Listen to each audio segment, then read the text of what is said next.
Morgos. Un nom qui ne vous est peut-être pas familier. Et pourtant, il est le véritable symbole de la peur au sein de la Terre du Milieu, et plus encore. En des temps jadis, il a lui-même pu convoiter le trône de ces terres. Mais grâce à l'effort combiné des elfes et des Ainur, cela n'est jamais arrivé. Laissez-moi vous conter l'histoire de Melkor, le véritable seigneur des ténèbres.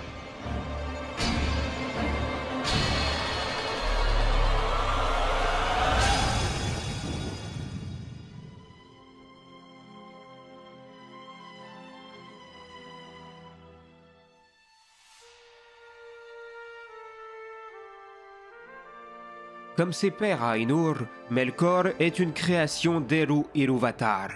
Mais à la différence des autres, il avait reçu les plus grands dons de pouvoir et de connaissance, ainsi qu'une part du talent de chacun de ses frères.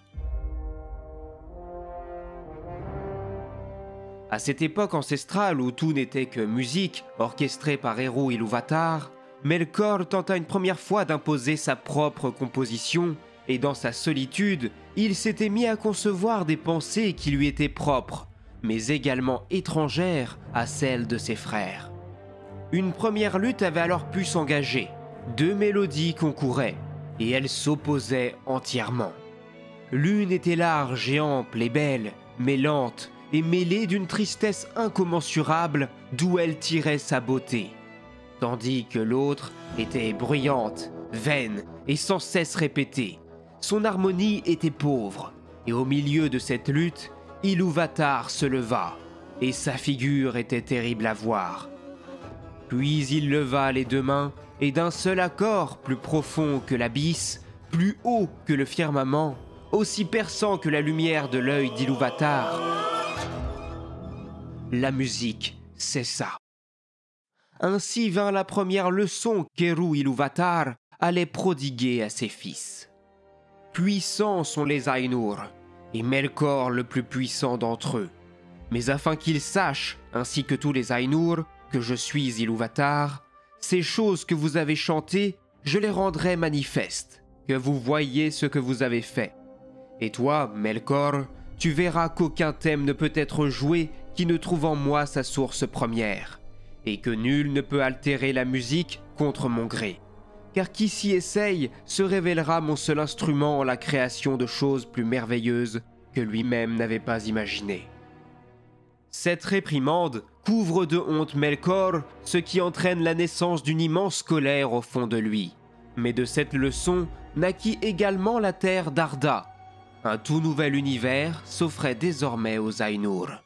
Il ne faut pas longtemps avant que Melkor ne réclame Arda comme étant sienne. Cependant, ses frères et sœurs avaient fait le choix de se ranger derrière Manwë, qui était certes moins puissant que Melkor, mais ce dernier avait pour lui une compréhension des plans d'Iluvatar qui leur était bien supérieure. Une nouvelle lutte s'engage alors, et tandis que les Valar, un autre nom que l'on peut donner aux Ainur, s'engagent dans de grands travaux afin de rendre cette terre plus belle. Melkor, de son côté, plonge l'ensemble de ses forces dans la destruction et la dévastation de ce monde. Pendant longtemps, la forme qu'allait prendre Arda fut incertaine, mais c'était sans compter sur l'intervention de Tulkas, un autre Ainur, qui fait pencher la balance en la faveur des Valar, ce qui condamne Melkor à prendre la fuite pendant un temps. Profitant de sa disparition, le grand plan d'Eru Iluvatar se met en œuvre, et de grands projets voient le jour, comme notamment l'apparition des premiers elfes, mais également la création de 2 lampes gigantesques en terre du milieu. C'est également à cette époque que Melkor fait son retour en établissant sa première forteresse qu'il nomme Utumno, dans les montagnes de fer du Nord. Et sans crier gare, il fait déferler ses fidèles sur les lampes des Valar. L'incendie qui s'ensuit consume une immense partie du monde connu, laissant également le temps aux Seigneurs Noirs et aux siens de se retirer paisiblement dans leurs montagnes. Suite à cette dévastation, les Valar se retirent du continent d'Aman, en vue d'un autre à construire qu'ils nomment Valinor. Une solution de retraite efficace, mais qui laisse également le champ libre à Melkor pour que celui-ci fasse ce qu'il souhaite de la pauvre terre du milieu, à commencer par y établir une deuxième forteresse qu'il nomme Angband. Par là même, Melkor est également le premier à mettre la main sur les elfes, dont il fait capturer certains d'entre eux, avant de les torturer puis de les transformer en orques ignobles et répugnants. Grâce à ses nombreux pouvoirs, le Seigneur des Ténèbres était en mesure de concevoir tout un tas de créatures plus terrifiantes les unes que les autres, à commencer par les terribles Balrogs. D'anciens Maillards, c'est-à-dire des esprits primordiaux créés pour assister les Valar, qui avaient ensuite été corrompus par le pouvoir de Melkor, qui les avait transformés en ces terrifiantes créatures démoniaques. Ne pouvant le laisser agir ainsi, les Valar finissent par riposter au cours de ce que l'on appelle la bataille des puissances. Un véritable host de la lumière est alors formé et s'engage dans un conflit qui s'étalerait sur près d'une décennie, et qui prendrait fin lors du siège d'Utumno, où Tulkas se défait de Melkor et le fait emprisonner afin qu'il puisse être jugé, puis condamné pour ses crimes. Suite à ce conflit, la face du monde fut changée, et plus encore, les elfes nouvellement rencontrés furent invités à se joindre aux Valar sur leur propre terre en Valinor. Cependant, certains refusent et préfèrent rester sur place, ce sont les Avaris. Parmi les courageux qui entament ce grand voyage que l'on nomme les Eldar, se trouvent les Vanyar, les Noldor et les Teleri. De retour auprès de ses frères et sœurs, le jugement de Melkor peut enfin se tenir. Mais ignorant la puissance du mal qui résidait en son cœur, Manwë ordonne sa libération, bien que Tulkas et Ulmo ne cessèrent jamais vraiment de le tenir à l'œil.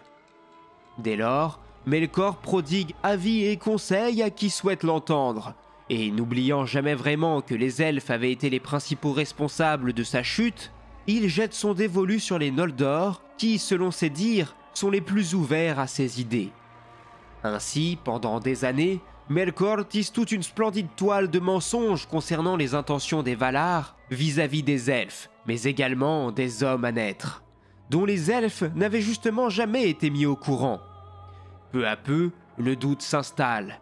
Les Noldor s'inquiètent du fait que les Valar aient pu les conduire en ces terres pour les empêcher de s'approprier la terre du milieu au profit des hommes.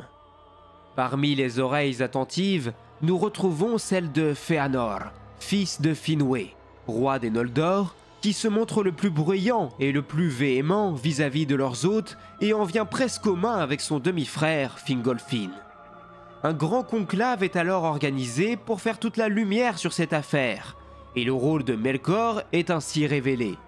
Malheureusement, celui-ci reste introuvable. Il s'est depuis peu retourné à Formenos, sur les terres de Fëanor, où celui-ci avait été à même de créer les Silmarils, 3 joyaux formidables contenant la lumière des 2 arbres du Valinor.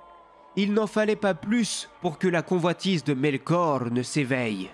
Mais celui-ci n'était pas encore en mesure de s'en emparer. Il se rend donc dans le sud, où il fait la rencontre d'une certaine Ungoliant, une sorte d'araignée géante capable de dévorer toute lumière qui passait à sa portée, mais dont la faim était pour ainsi dire insatiable. Ensemble, ils forment une alliance après que Melkor ait promis à son interlocutrice de la nourrir à sa convenance. Désormais, ils avaient comme objectif mutuel de détruire les 2 grands arbres du Valinor, ce qu'ils parviennent à faire avant de rapidement prendre la fuite. Au cours de celle-ci, Melkor entre par effraction dans la forteresse de Formenos, où il assassine le roi des Noldor, Finwë, avant de s'emparer des légendaires Silmarils qui lui brûlent la main au passage, lui causant une douleur atroce, mais pas au point qu'il ne les relâche. Après cela et dans la crainte de terribles représailles, Melkor et Ungoliant fuient à travers les montagnes et les terrifiantes terres glacées de l'Elcarax, avant d'atteindre la terre du milieu. Melkor avait enfin pu obtenir sa vengeance. Cependant, il était désormais temps d'offrir à sa partenaire ce qu'il lui avait promis, mais Melkor se refusait à lui offrir des joyaux aussi précieux que les Silmarils. Comme il le lui dit, « Je n'ai plus besoin de toi. Tu n'auras pas ces choses ni ne les verras. Je les déclare miennes à jamais. » Mais Ungoliant ne comptait pas se laisser faire. Alors elle emprisonna Melkor dans un lacis de bandes collantes pour l'étrangler. Ce dernier poussa un tel hurlement que celui-ci traversa les montagnes, dont la région prit ensuite le nom de Lamoth, en référence aux échos de ce cri qui retentirait à jamais.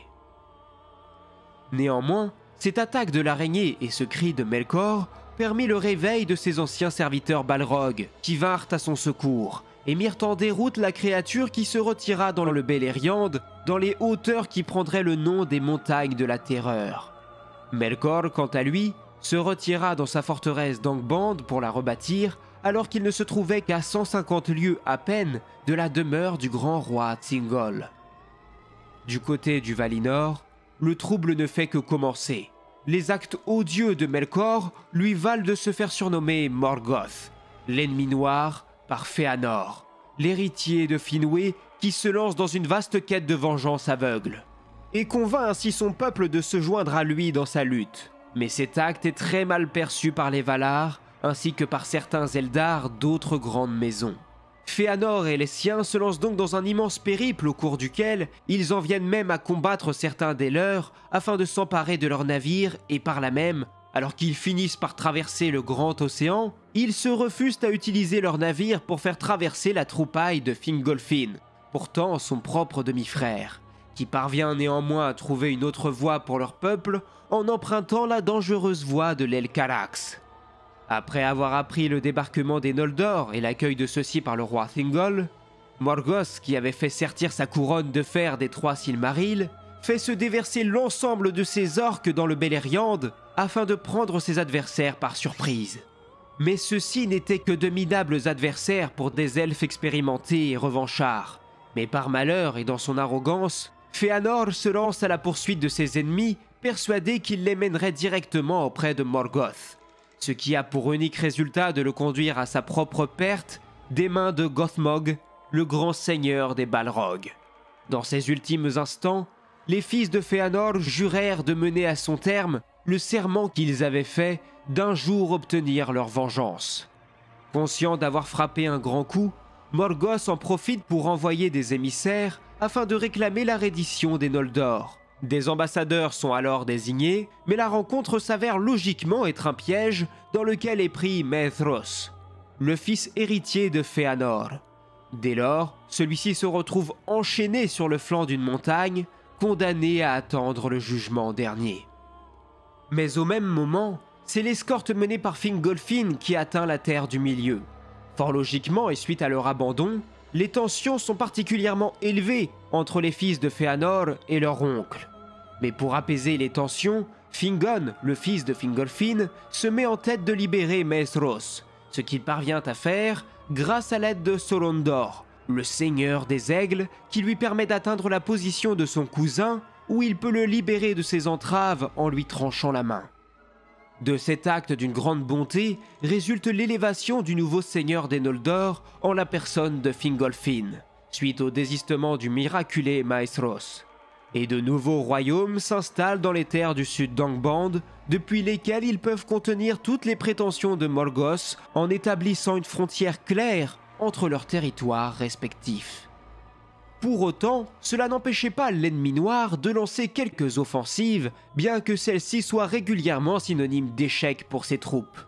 Néanmoins, chacune de ces percées lui permettait de capturer des elfes dont il faisait ses propres serviteurs après les avoir fait subir maints tourments. Une autre offensive peut alors être montée du côté d'Isloum, mais une fois encore son armée est défaite par celle de Fingon. Dès lors, Morgoth comprend que les orques seuls ne seraient jamais en mesure de venir à bout des elfes. Il entreprend donc de créer des créatures plus mortelles et terrifiantes. Un siècle plus tard, le premier dragon nommé Grorung fit son apparition. Mais celui-ci n'était pas encore pleinement mature au moment de sa première escarmouche et ses écailles encore sensibles aux flèches de ses ennemis. Cette première incursion des dragons en terre du milieu est donc particulièrement décevante. Des années plus tard, alors que les hommes commençaient à apparaître, Morgoth fit l'effort de quitter Angband afin de tenter de les corrompre eux aussi. Mais inquiété par le renforcement des royaumes des elfes, le Seigneur Noir n'a pas d'autre choix que de se replier avant d'avoir pu accomplir pleinement ses méfaits. Il réussit néanmoins à s'adjoindre les services de quelques humains, bien qu'un groupe nommé les Edain ait refusé de le rejoindre. Et pire encore, ceux-ci s'installent dans le nord du Beleriand, où ils forgent une puissante alliance avec les elfes. Finalement, c'est en l'an 455 du Premier Âge que Morgoth décide qu'il est temps d'en finir avec les elfes. Par une froide nuit d'hiver, le Seigneur sombre fait déferler des colonnes de feu et de lave, suivies par l'envoi de toutes ses troupes composées d'orques et de balrogs, ainsi que du dragon Glorung, qui avait désormais atteint sa taille adulte. Jamais les elfes n'avaient été confrontés à une telle armée. Ainsi vient de commencer ce que l'on appelle aujourd'hui le Dagor Bragollach, la bataille de la flamme subite. Cette attaque surprise ne laisse aucune possibilité aux différents royaumes des elfes de se réunir pour faire front commun, et les unes après les autres, les différentes cités finissent par tomber, à l'exception de celle de Maestros qui tient bon. Lorsque la nouvelle parvient aux oreilles de Fingolfin, un grand désespoir l'envahit. Persuadé de la disparition prochaine des siens et fou de colère, il décide de se rendre seul aux portes d'Angband afin de défier le Seigneur des Ténèbres dans un combat singulier, et bien que Morgoth ne comptait pas accéder à sa requête, ce défi qui avait été fait à la vue de tous ne lui laissait pas d'autre choix que d'accepter, sans quoi il aurait pu perdre la loyauté de tous ses sous-fifres. Morgoth, dans sa noire armure, parut alors, le terrible marteau grand à la main. Un invraisemblable duel s'engage alors. Des coups puissants sont portés, mais Fingolfin est si habile qu'il esquive chacun d'entre eux, lui permettant même de toucher son adversaire à 7 reprises. Mais petit à petit, la fatigue finit par le toucher lui aussi. Il tombe 3 fois, mais se relève toujours, jusqu'à ce que Morgoth ne lui porte le coup final. Celui-ci pose son pied sur le corps de son rival, et avant d'abattre son marteau, l'elfe parvient dans un ultime sursaut à trancher le pied du titan. Cette attaque est ensuite suivie de l'arrivée de Sorondor, le roi des aigles, qui vient en aide à Fingolfin pour empêcher le Seigneur sombre d'offrir son corps à des loups affamés. Après ce combat dont il sort malgré tout vainqueur, Morgoth resta profondément marqué dans son esprit et dans sa chair.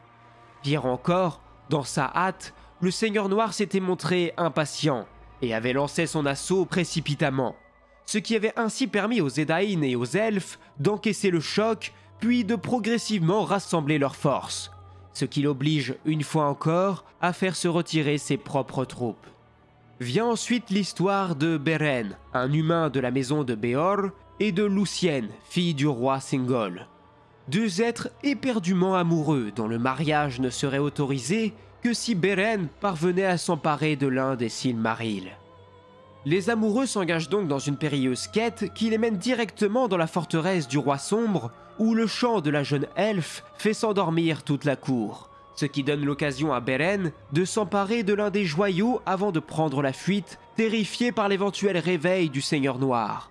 Mais à peine sortis du château, les amants sont repérés par Karkaroth, le loup-garou qui parvient à s'emparer du Silmaril à son tour. Mais la brûlure causée par ce dernier le fait prendre la fuite en étant poussé dans la folie. Morgoth venait de perdre l'un de ses précieux joyaux. Peu après, celui que l'on appelait jadis Melkor dut faire face à une coalition menée par Maestros, qui lance un nouvel assaut sur Angband. Malheureusement pour lui, celui-ci est un échec total. Et pire encore, le Seigneur Sombre profite de cet élan pour lancer sa propre offensive pour briser définitivement l'ensemble des royaumes elfes et humains, à l'exception de Gondolin et de Narsgothrond. Au cours de cette guerre, l'un des seigneurs des hommes, nommé Urin, est fait prisonnier par Morgoth.